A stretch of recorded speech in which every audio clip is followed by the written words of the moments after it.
Rematando xa a nosa viaxe, Belén e mais eu esperamos que o pasarades ben e que, como a nós, abraiarades o ver algúns dos organismos maravillosos que habitan estes lugares.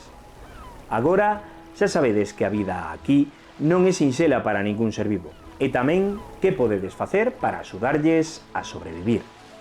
Lembradio, porque son consellos moi doados de seguir, pero moi importantes. Mantede estos espazos limpos e lembrade que as algas non son lixo, son recursos. Non andedes polo medio das dunas, xa bastante teñen coas pegadas das persoas que fan estudos nelas e de quen, como a nós, fai traballos de divulgación e educación. Recordade que as vosas mascotas poden supor nalgúns casos unha ameaza para o medio natural. Así que seguide as indicacións dadas polas administracións nos espazos naturais. Non molestedes as aves e demais seres vivos. Poderíades estar poñendo en risco a súa vida.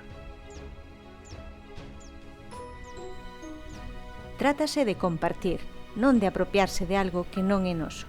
Respectar todas estas indicacións sí que é un bo xeito de deixar a vosa pegada neste espazo.